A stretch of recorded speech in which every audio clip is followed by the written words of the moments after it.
barangkali Bapak Ibu dari pihak keluarga sudah pernah ada teman-teman enumerator ini sudah datang ke rumah barangkali untuk minta data barangkali ya. Dan perlu kami perkenalkan nama saya mahasiswa program studi program doktor S3 di Fakultas Ilmu Kesehatan Masyarakat Universitas Airlangga di Surabaya.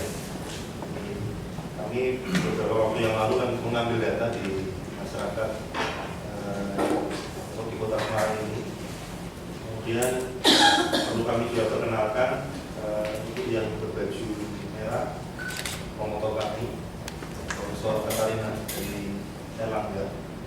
Kemudian kami juga perlu perkenalan semua, Dr. Desti, spesialis saraf, beliau Rumah Sakit Citarum. Kemudian Pak Heri Yanto Adi, ini spesialis komunitas Magister Keperawatan, basis pelayanannya di Universitas Muhammadiyah Semarang. Kemudian yang ujung Bu Yunani, Magister Keperawatan, spesialis medical bedah, beliau kebakaran di medical dan bedah. Kemudian selanjutnya Bu Eni Kusyati, Magister Biomed, beliau praktisi pengelola home care di Semarang. Nomor 1 dapat registrasi untuk perawat beliau. Kemudian terakhir Bu Nur Hayati, sebenarnya tidak terakhir tapi ada satu lagi dari fisioterapi. Bu Nur Hayati ini praktisi di keperawatan di Rumah Sakit Cipto, Pak Dr. Cipto. Jadi ini semua adalah Bapak Ibu sekalian yang saya hormati. Adapun pertemuan kita pada sore hari ini adalah pertama-tama adalah kami ingin mempresentasikan hasil dari riset yang sudah kami lakukan beberapa waktu yang lalu, dan nanti ada para expert kami mohon untuk bisa memberikan saran terkait dengan modul kami. Perlu kami sampaikan bahwa penelitian ini adalah mengedepankan tentang self-care, kemandirian pada penderita stroke yang melakukan pendekatan berupa pengembangan model restoratif. Kali ini adalah hal yang baru bagi Bapak Ibu sekalian tentang restoratif, karena pengembangannya sampai hari ini baru berhenti di Australia. Indonesia baru diusulkan tapi bentuknya belum ada. Dan kami memberanikan diri karena ini hal yang baru untuk kami dorong untuk bisa membantu asas kemanfaatannya bagi para penderita stroke, Bapak Ibu, agar kualitas hidup, quality of life-nya bisa meningkat terkait dengan aktivitas sehari-hari. Jadi kebutuhan aktivitas sehari-hari pasca menderita stroke, kemudian pasca dari rumah sakit, itu menjadi hal yang cukup penting. Nah, kami nanti juga butuh masukan dari Bapak Ibu sekalian, barangkali akan ada diskusi nanti setelah saya mempresentasikan. Demikian barangkali pengantar dari saya akan mulai bahwa dari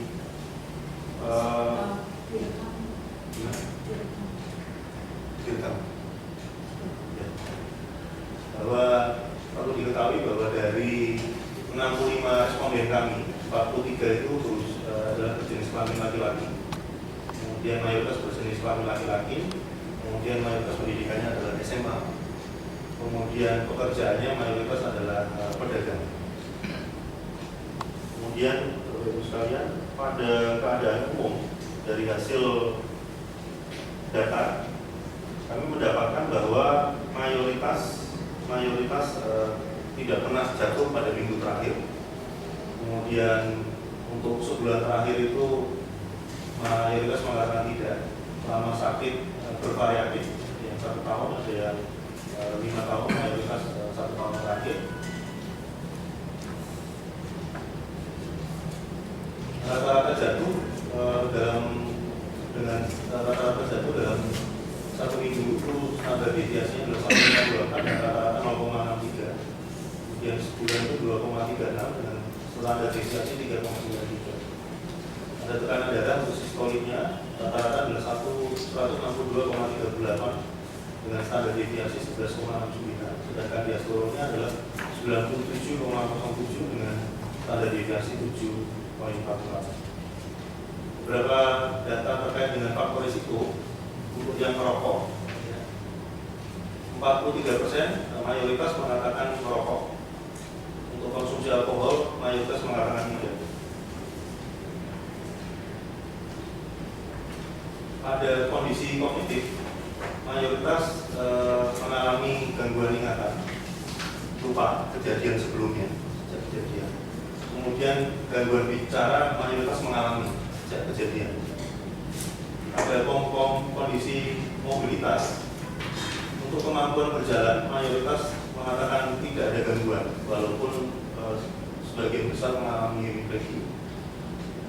Pindah tempat duduk, mayoritas mengatakan terdapat gangguan, tidak ada masalah dengan mobilitas tempat duduk, pindah duduk.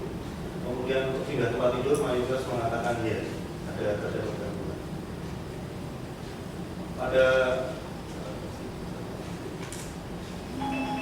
Pada kebutuhan self-care ini adalah kebutuhan terkait dengan fisik, psikologis, emosional, dan spiritual.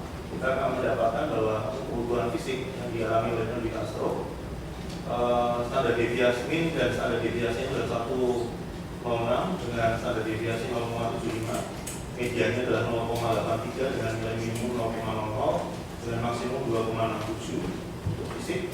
Kemudian kami lanjutkan untuk spiritual adalah minnya adalah 1,08 dengan standar deviasi 0,77, medianya 0,75 dengan jumlah minimum adalah 0,00 dan maksimum 2,73. Ada kebutuhan self-care yang meliputi kebutuhan fisik. Mayoritas pada kebutuhan fisik adalah self-care-nya adalah rendah, kemudian sebanyak 56,9%. Kemudian untuk kebutuhan psikisnya adalah rendah, tinggi, kebutuhan tinggi psikisnya 56,9%. Sedangkan kebutuhan emosinya mayoritas adalah tinggi, jadi mengalami kebutuhan emosi. Kemudian pada kebutuhan spiritualnya mayoritas adalah rendah, 53,8%. Bapak Ibu sekalian, aspek yang berikutnya adalah terkait dengan dukungan keluarga. Ada 4 aspek yang kami amati. Yang pertama adalah dukungan informasi yang diberikan oleh keluarga pada Levi Castro. Dengan media, dengan min adalah 1,82 dengan standar deviasi 0,33. Dengan nilai media adalah 1,73, nilai minimum 1,13, maksimum 2,75. Sedangkan pada dukungan instrumental adalah 1,86 untuk min, kemudian standar deviasi 0,32 dengan nilai min, median adalah 1,80, minimumnya 1,29 dengan maksimum 2,71. Ada untuk dukungan penghargaan adalah 1,83 minnya, SD-nya 0,33 dengan nilai median 1,73, minimum 1,38, maksimum adalah 2,75. Untuk dukungan emosi 1,84 dengan standar deviasi 0,29, nilai mediannya 1,80 dengan nilai minimum 1,00. Artinya aja Oh iya. Iya. Iya. Jadi kita akan lihatkan bahwa ada untuk rata-rata dukungan terendah adalah pada dukungan informasi yaitu sebesar 1,82 dengan standar deviasi 0,3.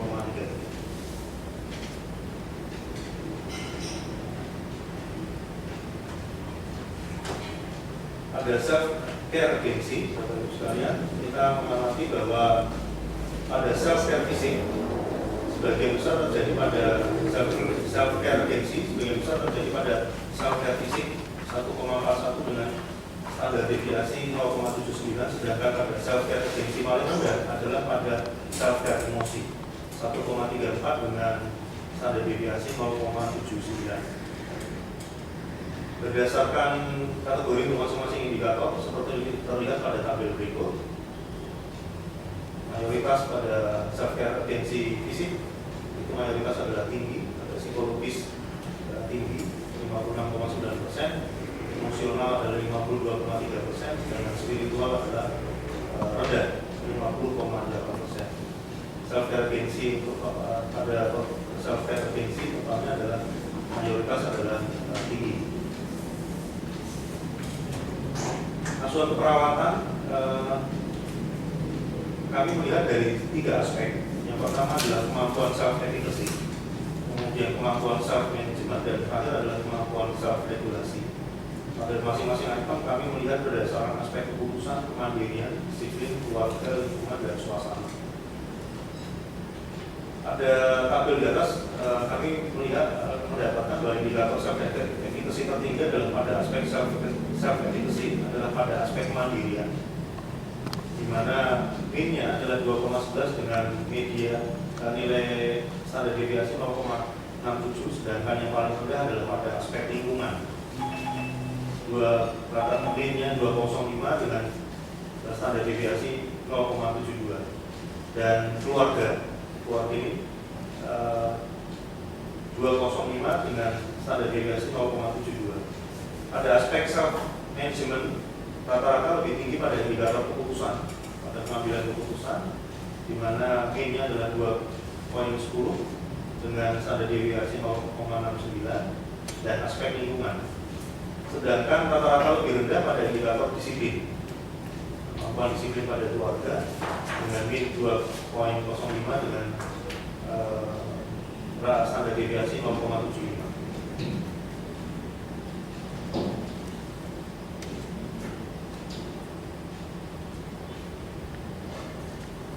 Pada self-care yang meliputi kemampuan makan, mandi, berhias, berpakaian, BAB, BAK, dan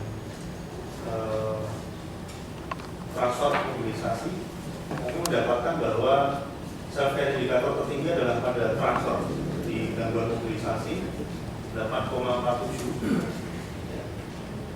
8,49 dengan standar deviasi 1,22, sedangkan sebagian kecil pada kebiasaan self-care berhias, lebih berhias, isi rambut, kemudian menggunakan bedak 2,35 dengan mean-nya 0,71. Jika dilihat pada keseluruhan indikator, didapatkan rata-rata self-care-nya adalah 5,51 dengan mean 0,88.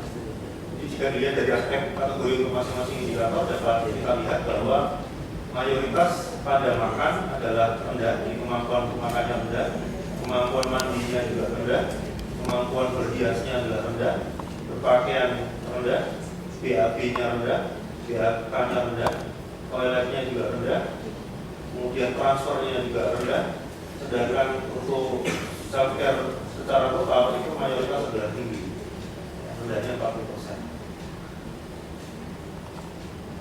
Hasil asesmen pada kemampuan activity daily living, kemampuan sehari-hari, mayoritas mandi adalah tidak mengalami gangguan, untuk makan tidak mengalami gangguan, sedangkan untuk minum juga tidak mengalami gangguan, memakai baju juga tidak mengalami gangguan.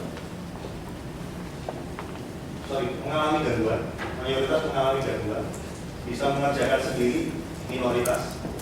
Kemudian untuk berpindah transfer tempat tidur, mayoritas mengatakan tidak mengalami gangguan. Ya, mampu mengerjakan sendiri,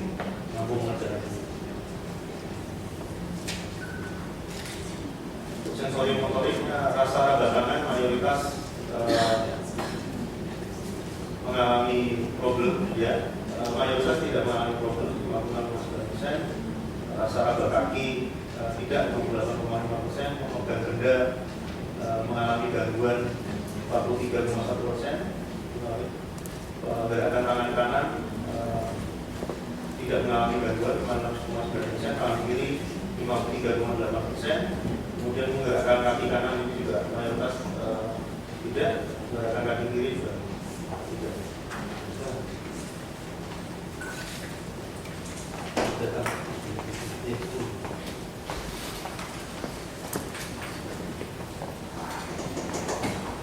Pada kondisi sosial kita, mayoritas mengalami gangguan kerjasama, mayoritas mengalami gangguan keseimbangan sosial, mayoritas mengalami persepsi hidup sendiri, mayoritas mengalami pada gangguan keuangan.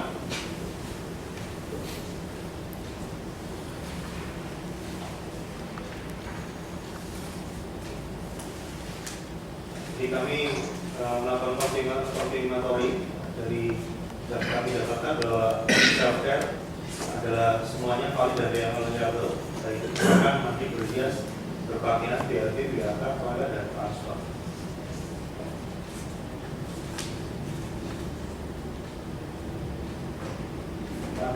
self-care assessment,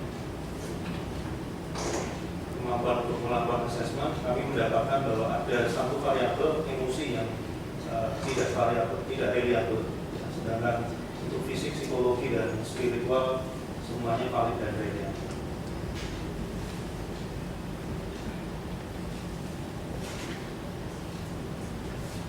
Pada kebutuhan self-care, kami mendapati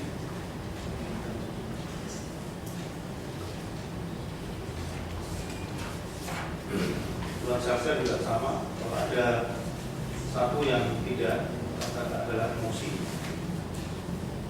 Ada hasil akhir Bapak Ibu sekalian untuk pemodelan, kami mendapatkan bahwa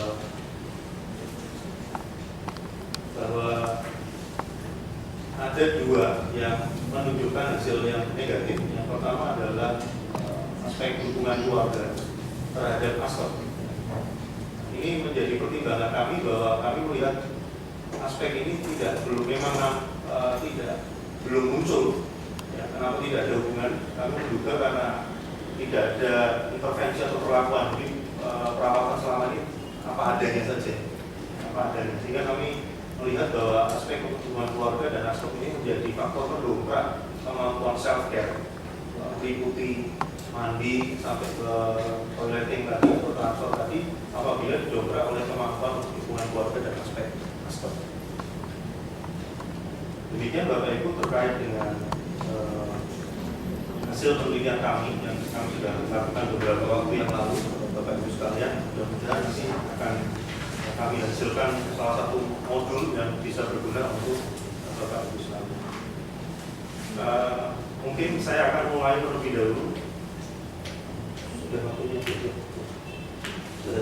belum? Jadi saya akan mulai dari keluarga terlebih dahulu barangkali Bapak Ibu.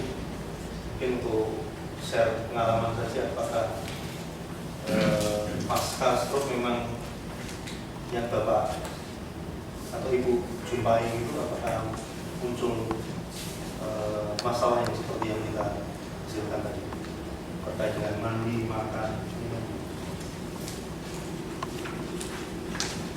Ibu bisa diceritakan mungkin terkait dengan pasca stroke gitu, kerepotan apa yang jumpai Pak dari pihak keluarga? Kalau dari istri saya itu kerepotannya hanya mandi sama berpakaian ya. Itu kan karena yang gerak baru tangan kirinya.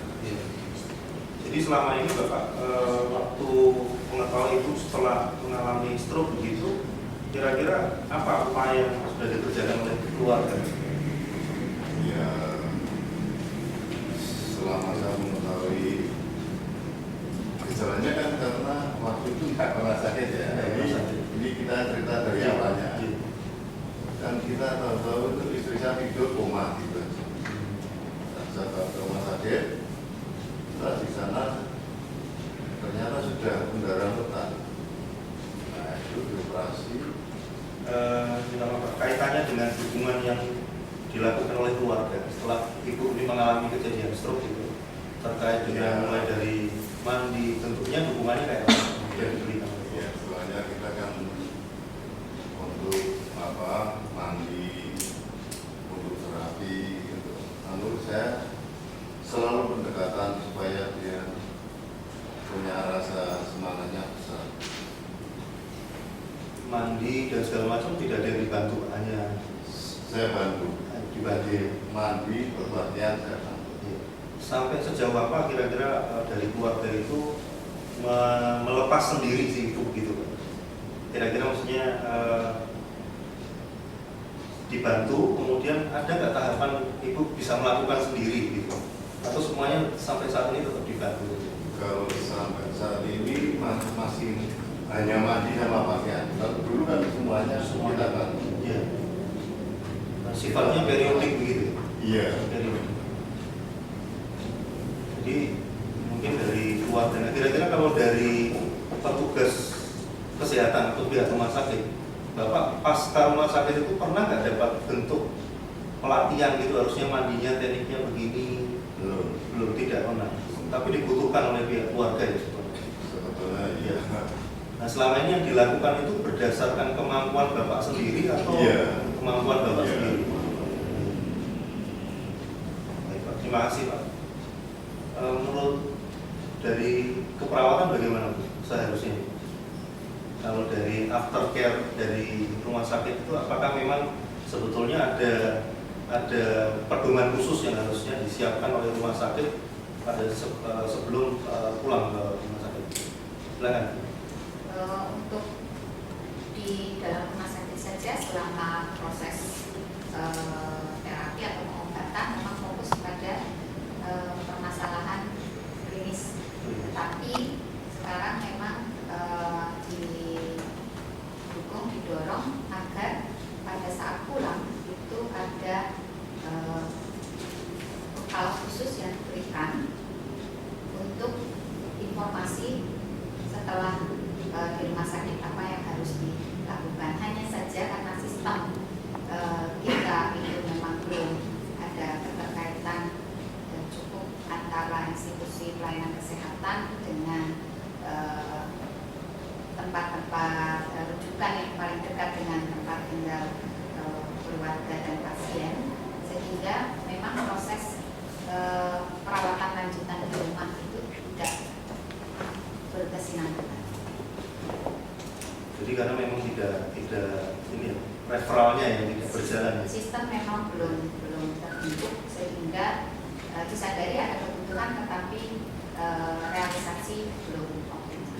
Mekanisme pelatihan yang kaitannya dengan keperawatan aktivitas sehari-hari kayak mandi dan segala macam, apakah di rumah sakit pasca rumah sakit itu hanya berfokus pada stroke-nya saja, apakah juga dilatih juga?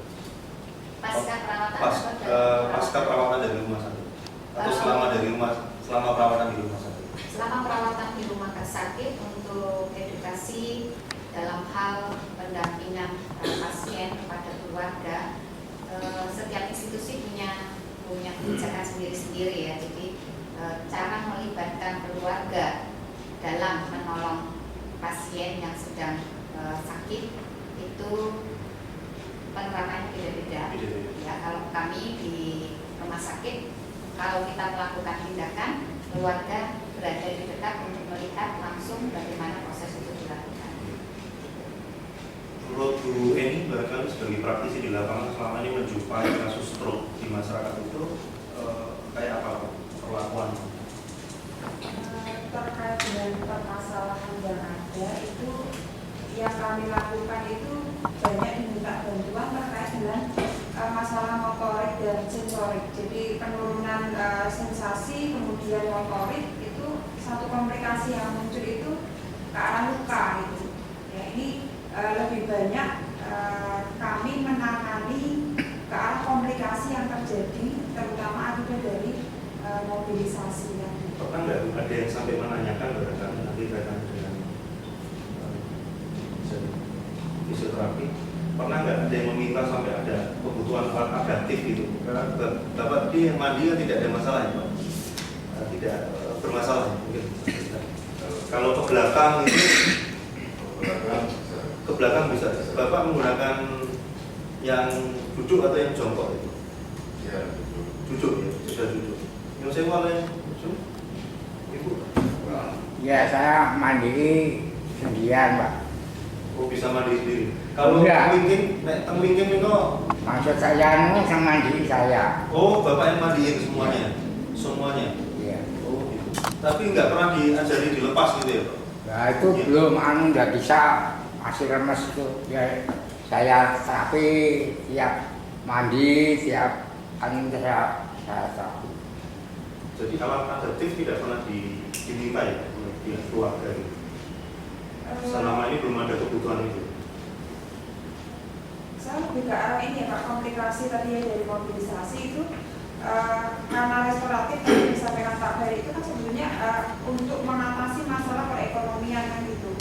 Biasanya pasien itu minta dilakukan satu penyampingan, jadi dia tidak akan menggunakan jasa perawat dengan perawatan luka itu kemudian kontinu terus menerus karena dia akan mengeluarkan kos yang cukup tinggi ya, sehingga mereka seringkali itu menanyakan justru alat murah yang sederhana bisa dipakai itu yang seperti apa gitu. Sementara yang kemarin yang kami lakukan itu ada paketan 12.000 itu pun kan sifatnya disposable. Nah ini mungkin bisa menjadi satu solusi. Dia nanti kita rawat berapa kali, kemudian dia akan merawat sendiri dengan teknik yang tanpa meninggalkan teknik yang benar, tetapi murah itu yang sering sekali diharapkan oleh pasien. Dari Pak Herianto, Pak Herianto, untuk kaitannya dengan tidak adanya pedoman begitu aftercare dari rumah sakit, tidak ada pedoman itu kan restorasi sendiri kan hal yang baru barangkali buat kita di sana, tetapi upaya yang dilakukan sebetulnya adalah untuk meminimalkan cacat yang lebih jauh. Gitu. Nah, beberapa yang tidak diberikan oleh pihak rumah sakit, ya, tidak diberikan oleh pihak rumah sakit tadi kemampuan ekstranya itu beberapa modul terkait dengan titik ini. Menurut pandangan Pak Herianto kayak ya, terima kasih. Jadi modul yang diberikan oleh pihak